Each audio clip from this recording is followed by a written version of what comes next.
Galatasaray vs Manchester United 1993 Istanbul. We go back in time to 1993 when Manchester United took a 3-3 home leg draw to Galatasaray in Istanbul. The match has gone down in history as an explosive game where Eric Cantona got sent off and Man United players were threatened. But it's not the actual match we are concentrating on, but the story of the fans who also had a pretty tough few days in Istanbul. We let Red Army member Tony tell his story. And sorry, no videos of the trouble. It was 1993 and we had just been crowned league champions and played Galatasaray in the Champions League in their capital Istanbul. The first leg in Manchester was 3-3 and we knew there would be a hostile reception for us. It's well known that Turks hate all British teams and especially English ones. I mean, this was years before the Tekke Leeds fans were stabbed to death by Galatasaray fans in 2000. But stabbings have been part of the Galatasaray Ultras culture. And more deaths have followed since. Their fans are crazy passionate about their club and going to any Galatasaray game is like going into a war zone, especially in Istanbul.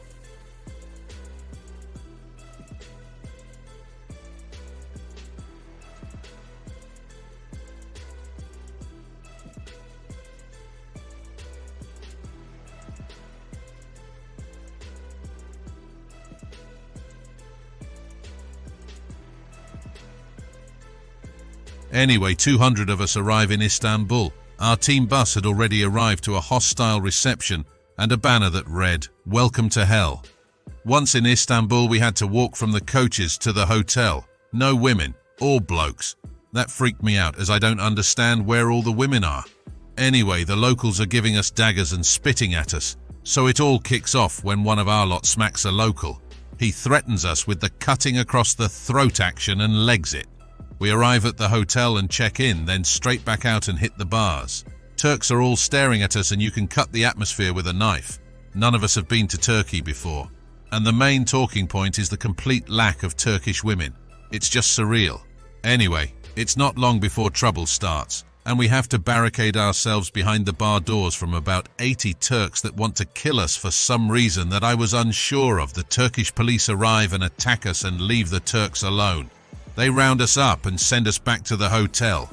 Our other groups arrive back, all with a story to tell, some of them covered in blood after a beating from the Turkish police, who are particularly demented. The bar staff have all legged it after trouble from some of our lads, and now we got a free bar. But outside, trouble is brewing with a large group of hundreds of Turks who are being held back by the police. They want revenge for a beating some of them took earlier in the bars around the city. One of our group has got an Israeli flag and decides to hang it out of a window. Well, that was it. It's like red rag to a bull.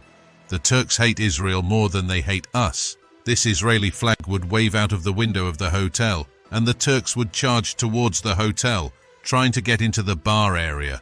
But our lads were defending as though their lives depended on it, which it did, by the way.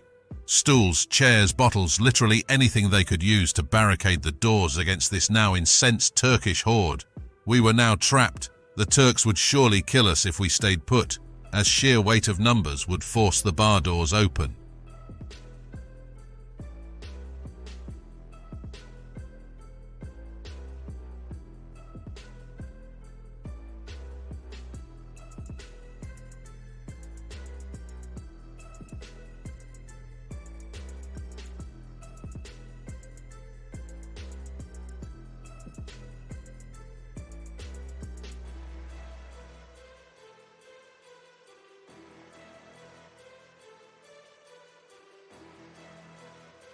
Our only chance was to try and get out the back windows and across the courtyard before the Turks spotted us, so that's what we did.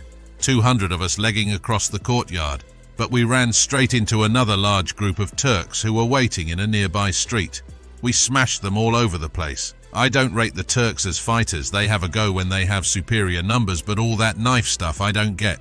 Anyway, we all managed to get into other hotels, but the Turks had spotted us and called the police, who turn up in amazing numbers and cart us all off to the jail cells for inciting a riot. The hotel's trashed and we get the blame, of course. They kept us all in the cells for the whole night, so we all missed the match. The next day, they put us in coaches, all 200 of us, and escorted us to the airport in a convoy of riot vans and tanks. Before we set off, Hundreds of Turks were screaming abuse and hammering on the sides of the coach, even trying to tip the coach over. The 400 police just watched them for a while, then moved them and us on. Once on the plane, the pilot said, "Right, let's get out of this fucking country," and I couldn't agree more. Turns out most other Man United fans had had similar treatment and hardly anyone made it to the ground. All a ploy to get Galatasaray through to the next round. Good ploy, it worked, I suppose. The match, that finished 0-0 with Eric Cantona being sent off, and an opposition fan had told Paul Parker he would die, and we'd been eliminated from Europe. Happy memories even for the team. We thank Tony for his memories. We couldn't find a Galatasaray fan to give us their memories, so Tony's story is it for this video. Thanks for watching. Now please subscribe for notifications of future videos. It really helps our channel.